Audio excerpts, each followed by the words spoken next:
하나님 말씀은 사무엘상 16장 1절에서부터 13절입니다. 제가 읽겠습니다.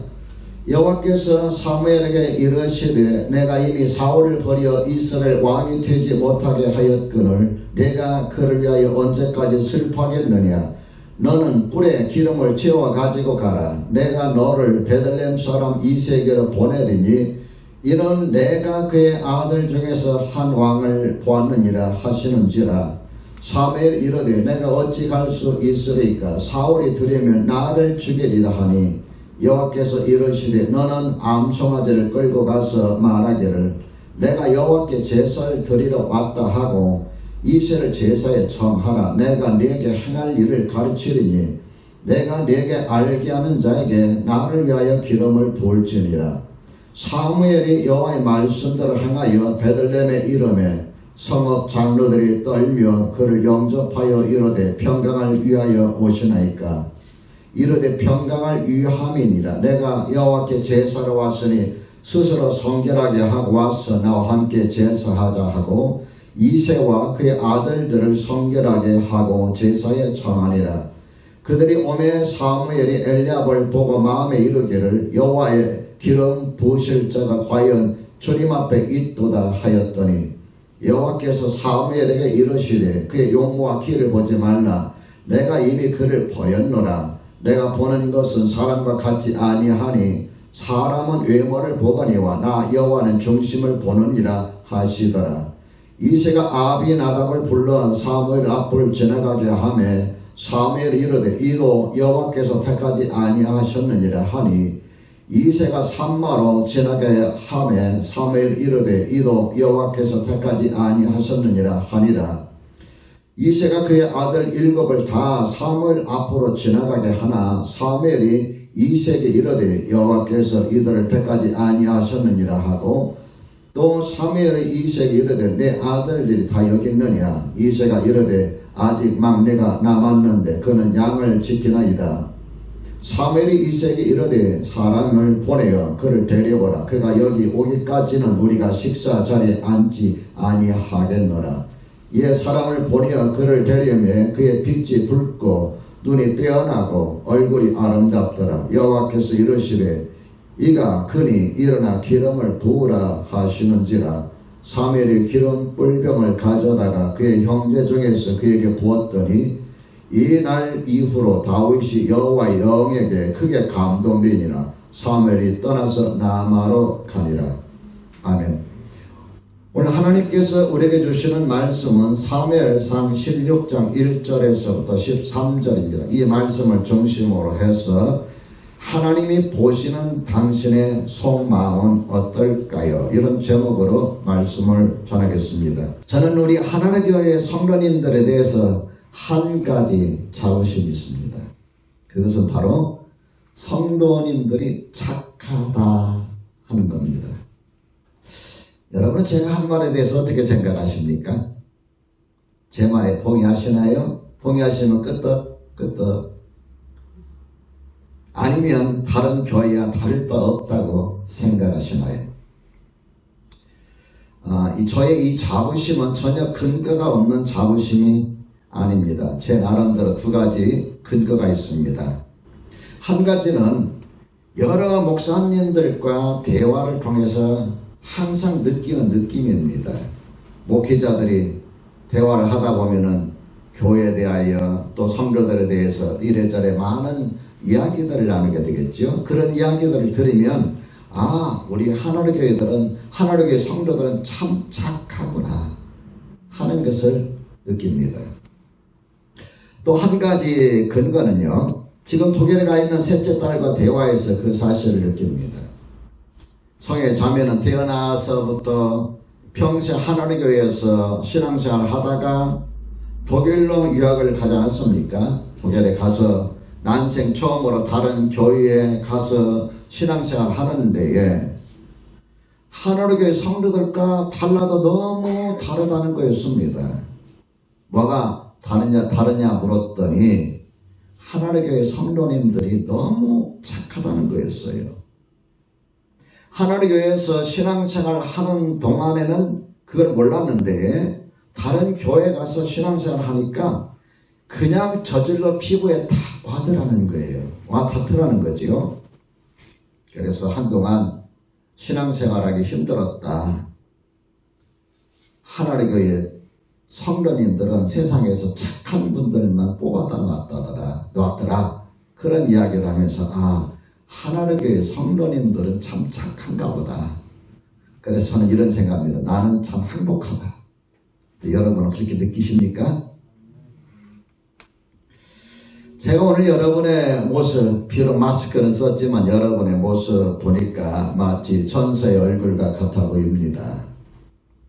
성경에도 천사의 얼굴과 같더라 라는 그런 표현이 나옵니다. 누구인지 여러분 기억하십니까? 예? 성경에 여러분 이름이 나오나요? 스데반이죠. 사도행전 6장 15절에 스데반에 대해서 이렇게 기록하고 있습니다. 그 얼굴이 천사의 얼굴과 같더라. 스데반의 얼굴이 잘생겨서 천사의 얼굴과 같다고 했을까요? 아니면 못생겼는데도 천사의 얼굴과 같다고 했을까요?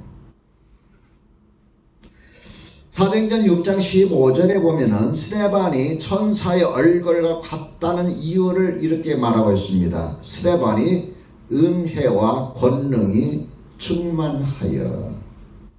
스데반이 은혜와 권능이 충만하여. 얼마나 은혜와 권능이 충만했으면 사람들이 그 얼굴을 볼 때 마치 천사의 얼굴과 같더라 이런 표현을 했을까요? 충만하니까 천사 얼굴과 같은 거지요. 여러분은 하나님께 참 잘 오셨다 하는 이런 생각을 갖습니다. 왜냐하면 하나님 교회는 영적 성형외과이기 때문입니다. 성형 수술하지 않아도 천사의 얼굴같이 만드는 교회, 많이 저절로 착해지는 교회, 이런 교회가 여러분과 제가 섬기는 하나님의 교회인 것을 믿으시기 바랍니다. 성도 여러분, 하나님은 우리가 얼굴장, 몸장 되는 외모보다는 믿음장, 성령 충만장, 이런 내면의 모습, 속 사람을 더 기뻐하십니다. 오늘 본문의 말씀 보면은 내면의 아름다운 사람, 내면이 아름다운 한 사람에 대한 이야기입니다. 그 사람은 누구일까요? 지난 주일에 여러분에게 설교했던 룻의 자손인 사람, 바로 다윗입니다. 하나님이 그를 보는 순간 반해버렸다. 저는 이렇게 표현하고 싶습니다. 오늘 본문의 말씀을 중심으로 해서 하나님께서 우리에게 세 가지 메시지를 주시는데요. 첫째로, 하나님은 겉모습보다는 속마음을 살펴보십니다. 하나님의 말씀에 거역하며 번번이 불순종하던 사울왕을 버리신 하나님께서 어느 날 사무엘 선지자에게 이렇게 말씀하시죠. 사울이 다시는 이스라엘을 다스리지 못하도록 내가 이미 그를 버렸으니, 그런데 너는 언제까지 사울 때문에 이렇게 괴로워하고 있느냐? 너는 어서 뿔병에 기름을 채워가지고 길을 떠나 베들레헴 사람 이세게로 가라. 내가 이미 그의 아들 가운데서 왕이 될 사람을 한 명 골라놓았다. 그래서 사무엘 선지자는 하나님께서 시키시는 대로 베들레헴에 사는 이세의 집을 찾아갑니다. 거기 가서 예배를 다 마친 다음에 이세 아들들 중 한 사람을 기름을 부어 왕으로 세우려 하는데 6절에 보면 사무엘이 이세 아들 중 큰아들 엘리압을 보면서 속으로 이렇게 말합니다. 여호와의 기름 부으실 자가 과연 그 앞에 있도다. 아마 엘리압이 상당히 좀 좋아 보였던 것 같습니다. 여호와의 기름 부으실 자가 과연 그 앞에 있도다. 그래서 사무엘 선지자가 엘리압에게 기름을 부으려고 하는데 하나님께서 말씀하십니다. 그 용모와 신장을 보지 마라. 내가 이미 그를 버렸노라. 나의 보는 것은 사람과 같지 아니하니 사람은 외모를 보거니와 나 여호와는 중심을 보느니라. 하나님은 뭘 보신다고 했어요? 나 여호와는 중심을 보느니라. 이 말은 하나님은 사람의 속 마음을 들여다 보신다는 의미입니다. 우리가 사람을 평가할 때 일반적으로 그 사람의 외모, 생김새, 학력, 경력, 이력, 능력, 사회적인 지위 이런 것들을 보면서 평가하잖아요. 그러나 하나님께서 우리를 평가하실 때는 이런 것이 아니라 속 마음을 보시고 평가하신다는 말입니다. 하나님께서 그 자리에 있는 이세 일곱 아들 모두가 다 하나님이 원하시는 왕의 제목이 아니라는 거예요. 그래서 사무엘이 당신의 아들이 전부냐고 물으니까 이세가 하는 말이 아직 말째가 남아있는데 양을 지키고 있습니다. 빨리 가서 그 아이를 데려오십시오. 그 말째가 여러분 누구지요? 다윗이지요. 11절을 봅니다. 우리 12절 함께 읽어볼까요? 시작. 이에 사람을 보내어 그를 데려오매 그의 빛이 붉고 눈이 빼어나고 얼굴이 아름답더라. 여호와께서 이르시되 이가 그니 일어나 기름을 부으라 하시는지라. 이가 그니 일어나 기름을 부으라. 당시의 상황을 사도행전 13장 22절에 이렇게 기록하고 있습니다. 다윗을 왕으로 세우시고 증언하여 이르시되 내가 이새의 아들 다윗을 만나니 내 마음에 맞는 사람이라 내 뜻을 다 이루리라 하시더니 이렇게 기록하고 있어요. 여러분, 하나님께서 외모보다 사람의 속마음을 보시는 이유가 뭘까요? 이스라엘의 첫째 임금인 사울에게서 그 이유를 찾아볼 수가 있는데 사무엘상 10장 23절에 보면은 사울이 왕으로 세울 때에 이렇게 기록하고 있습니다. 그가 백성 중에 선이 다른 사람보다 어깨 위나 더 크더라. 사울이 인간적인 여러 가지 면에서 살펴볼 때에 다른 사람보다 뛰어나지만 그는 하나님 말씀대로 살지 않고 제 멋대로 제 감정대로 행동하면서 나라를 다스립니다.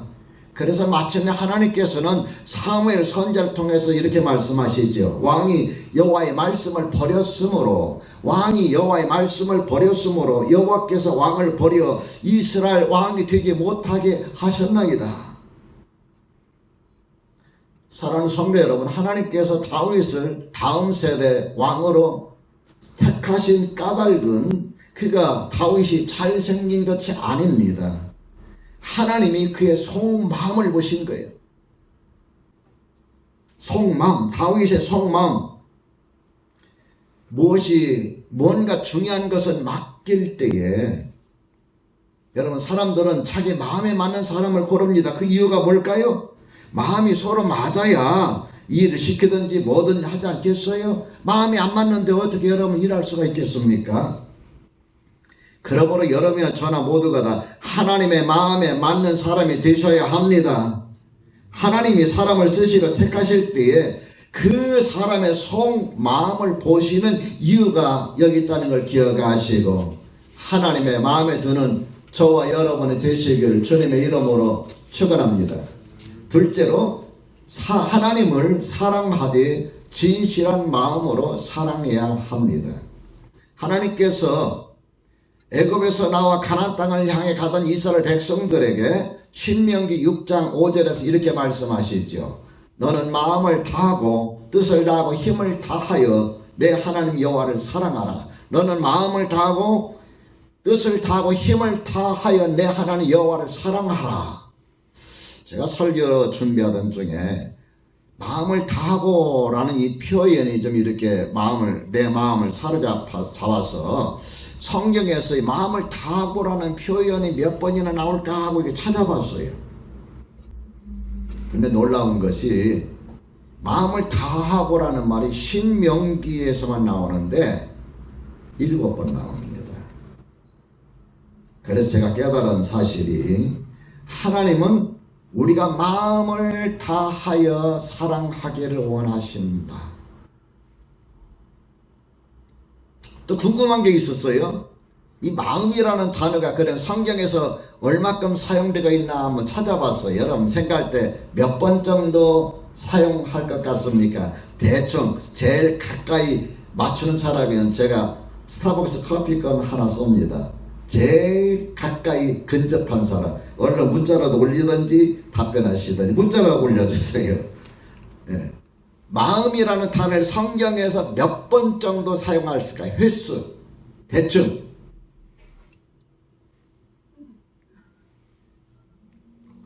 이제 막 올라옵니다. 예. 70번, 56번, 200번, 20번, 60번, 100번. 근접한 수치가 아닙니다. 아직. 다른 걸 올려보세요. 몇 번쯤, 마음이라는 단어가 몇 번쯤 나올까요? 제가 놀랐어요. 1000번, 500번, 150번, 50번에서 150번을 올렸습니다. 자, 근접한 분이 한 분이 딱 나왔습니다. 자, 마감합니다. 1058번입니다. 누굽니까? 신은혜 스타벅스 커피권 당첨됐습니다. 1058번이에요.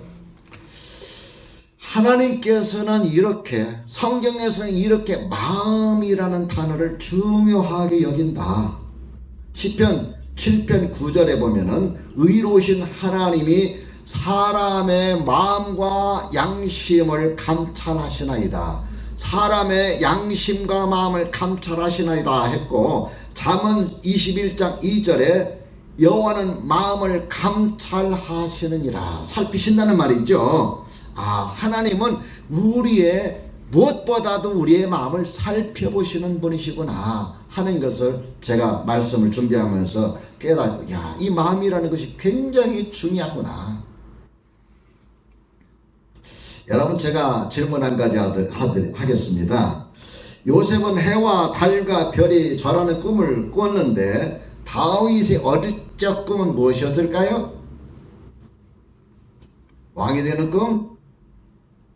한나라의 지도자가 되는 꿈?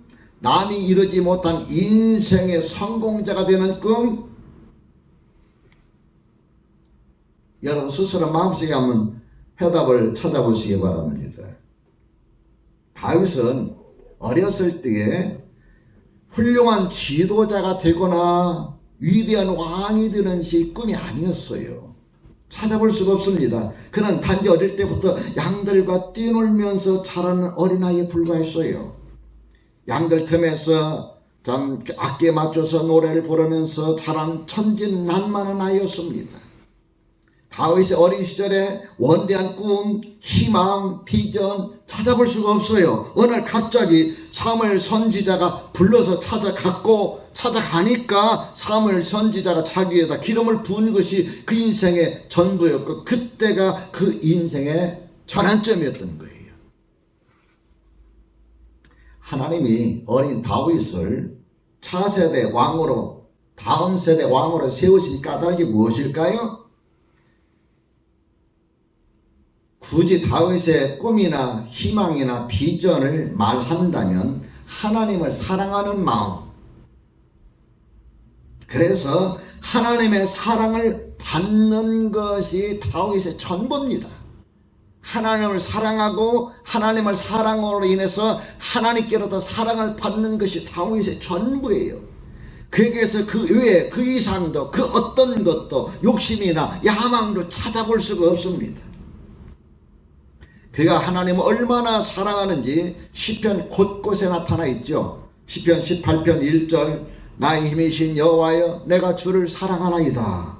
하나님만이 내가 사랑하는 힘이라 내가 하나님을 사랑한다 고백하고 있어요. 시편 23편 1절과 2절에 보면은 여호와는 나의 목자시니 내게 부족함이 없으리로다. 그가 나를 푸른 초장에 누이시며 쉴만한 물가로 인도하시는도다. 어릴 때부터 하나님을 목자로 삼고 살았을 뿐만 아니라 지금도 하나님이 나의 목자이신 것 그 자체에 나는 만족합니다라고 고백하고 있어요. 이뿐만이 아니죠. 시편 5편 2절과 3절에 보면은 나의 왕 나의 하나님이여 내가 부르짖는 소리를 들으소서 내가 주께 기도하나이다. 여호와여 아침에 주께서 나의 소리를 들으시르니 아침에 내가 주께 기도하고 바라리이다. 오직 하나님만 바라보는 삶이었어요. 시편 145편 1절과 2절에서도 자기 자신이 비록 왕이지만 하나님이 나의 왕이라 고백하고 있습니다. 왕이신 나의 하나님이여 내가 주를 높이고 영원히 주의 이름을 송축하리이다. 내가 날마다 주를 송축하며 영원히 주의 이름을 송축하리이다. 하나님은 나의 왕이십니다. 나의 왕 나의 하나님이라고 그랬어요. 그가 30세에 올라서 40년 동안 이스라엘 왕으로 살았지만 하나님만이 진정한 나의 삶의 목자여 하나님만이 진정한 나의 힘이여 하나님만이 진정한 나의 왕이라 고백하는 것을 볼 때 얼마나 다윗이 하나님을 사랑했는가 하는 것을 우리가 발견할 수가 있습니다. 사랑하는 성도 여러분, 우리는 지금 하나님을 얼마나 사랑하고 있을까요? 지금까지 현실에 얼며 살아오지는 않았습니까? 하나님의 도움이 필요할 때만 어려울 때만 하나님을 찾지는 않으셨는지요? 다윗은 하나님이 나의 전부인 사람, 소만 사랑하는 사람, 그런 사람이었습니다.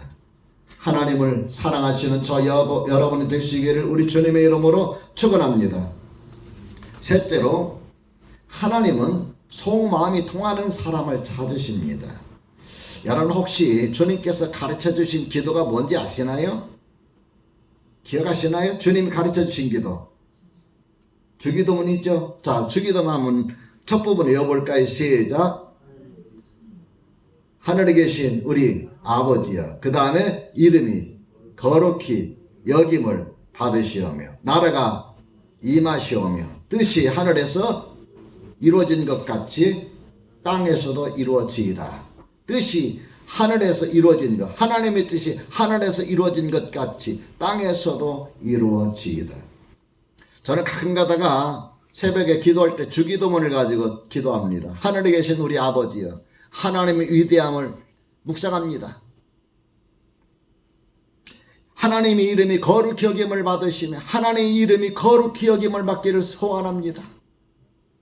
하나님의 나라가 이 땅에 이루어지고 하나님의 나라 확장되기 원합니다. 그래서 하나님의 뜻이 하늘에서 이루어졌던 것처럼 이 땅에서도 이루어지기를 원합니다. 저는 하나님 앞에 기도합니다.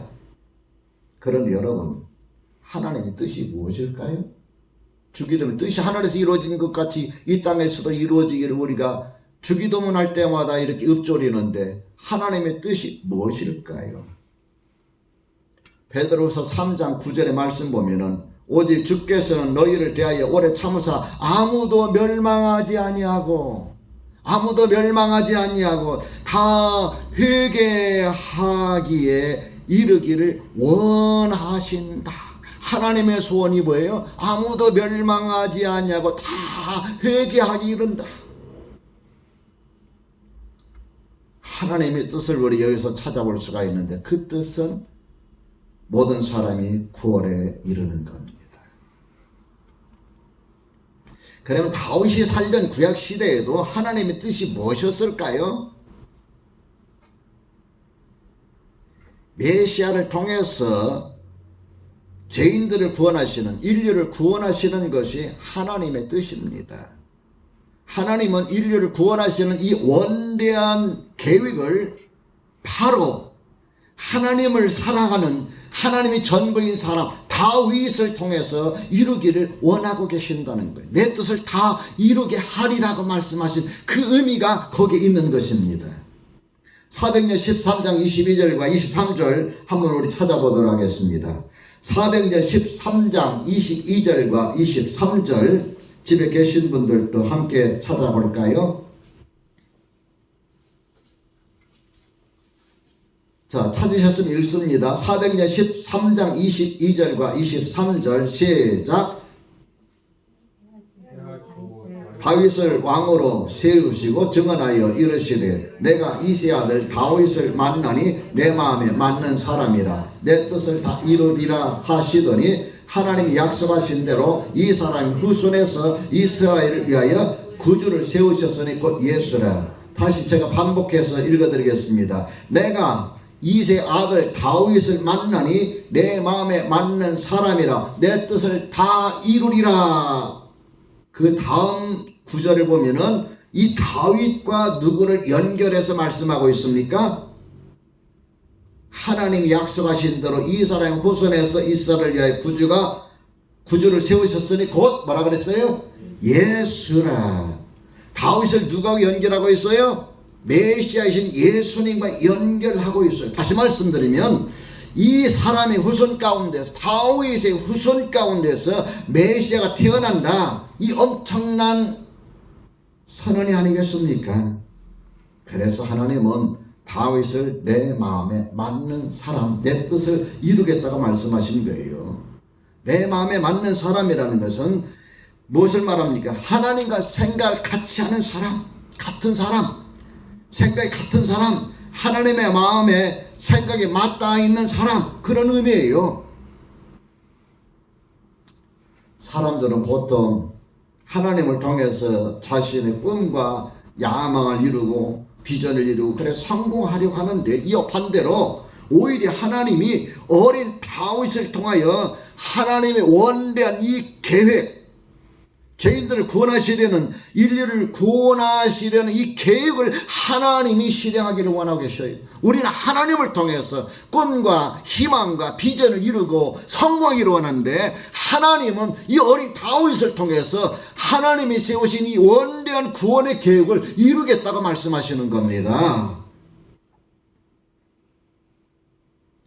복음서 하면은 마태복음, 마가복음, 누가복음, 요한복음을 복음서라고 하잖아요. 이 복음서에 보면은 사람들이 예수님을 부를 때에 나사렛 예수라는 그런 호칭을 쓰기도 하고 다윗의 자손이여라는 그런 호칭을 쓰기도 합니다. 나사렛 예수라고 부르는 것은 예수님이 자라나신 고향이 나사렛 땅이기 때문에 그래요. 그래서 나사렛 예수여, 나사렛에서 무슨 선한 것이, 좋은 것이 날 수 있겠느냐, 뭐 그런 표현들이 나오잖아요. 그런가 하면은 종종 그런데 그보다 더 많은 표현이 다윗의 자손 예수여라는 표현입니다. 다윗의 자손 예수여. 이 다윗의 자손 예수여라는 이 표현은 마태복음, 마가복음, 누가복음, 요한복음에 찾아보면은 17번 나옵니다. 하나님의 아들이신 예수님도 사람들이 자기를 부를 때 나사렛 예수여라기보다도 다윗의 자손 예수여라는 표현 쓰기를 기뻐하셨다, 그 이야기입니다. 예수님이 누구의 자손이라고요? 다윗의 자손. 하나님 얼마만큼 다윗을 사랑하고 계시는지 잘 알 수가 있습니다. 사람들끼리도 일하다가 마음이 안 맞으면 못 해먹겠다고 하잖아요. 그런데 어떻게 다윗이 하나님과 마음이 맞아서 하나님께서 자신의 뜻을 이루겠다고 하셨을까요? 무엇이 그렇게 하나님의 마음에 쏙 들게 하였을까요? 무엇 때문에 하나님은 그 다윗을 그렇게 기뻐하셨을까요? 얼마나 하나님이 다윗을 사랑하셨기에 그를 통하여 하나님의 뜻을 다 이루겠다고 하셨을까요? 그것은 바로 하나님을 향한 다윗의 사랑입니다. 다윗이 얼마나 하나님을 사랑했는지 사무엘상 17장 다음 장 딱 넘겨 읽어보면 바로 알 수 있어요. 블레셋과의 전쟁이 벌어집니다. 블레셋의 거대한 장수가 나와서 날마다 막 호령을 하는데 이스라엘 군인들이 꼼짝을 못하는 거예요.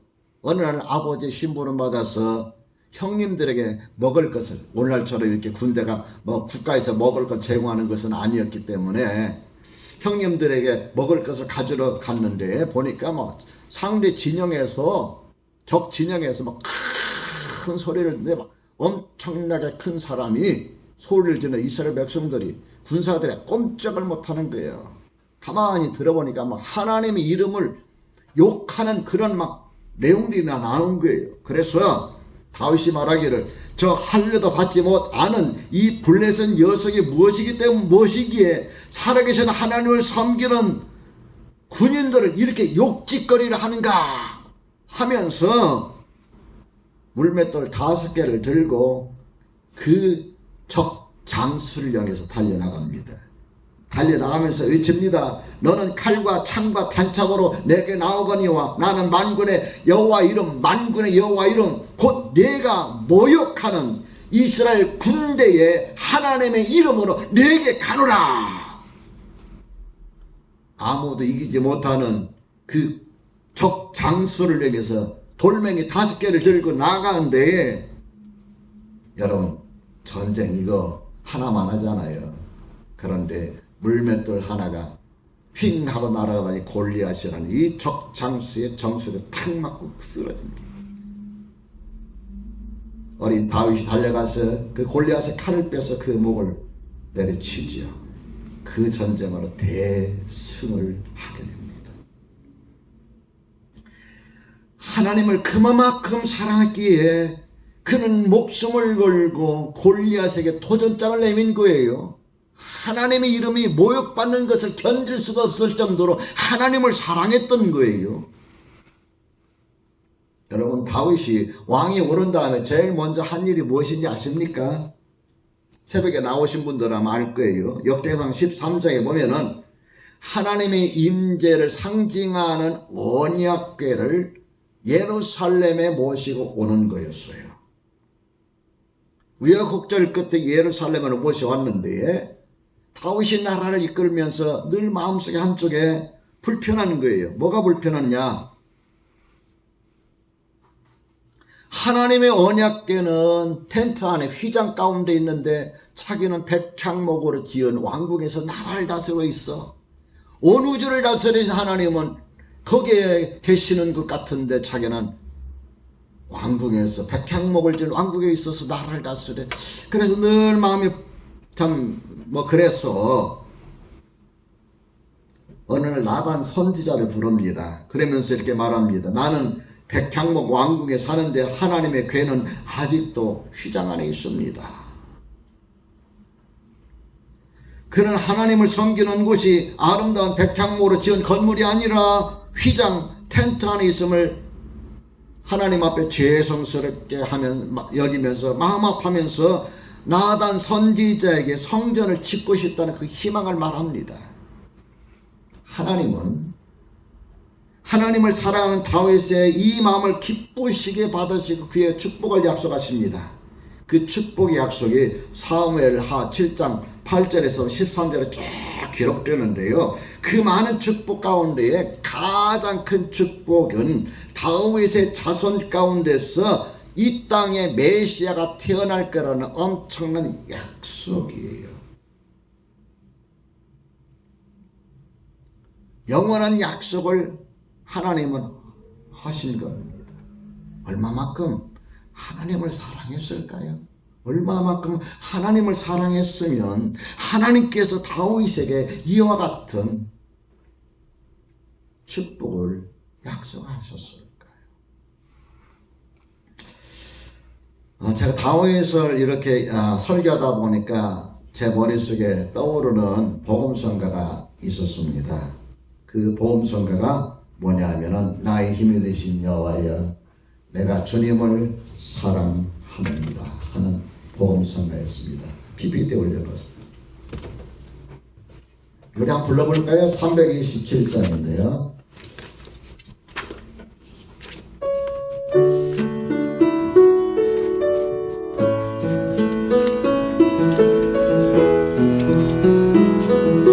나의 힘이 되신 여호와여 내가 주님을 사랑합니다. 주는 나의 반석이시오 나의 요새시라. 주는 나를 건지시는 나의 주 나의 하나님 나의 피할 바이시오 나의 방패시라. 나의 힘이 되신 여호와여 내가 주님을 사랑합니다. 주는 나의 반석이시며 나의 영생이시라.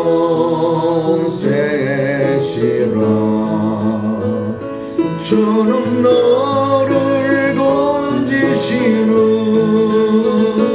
나의 주 나의 하나님 나의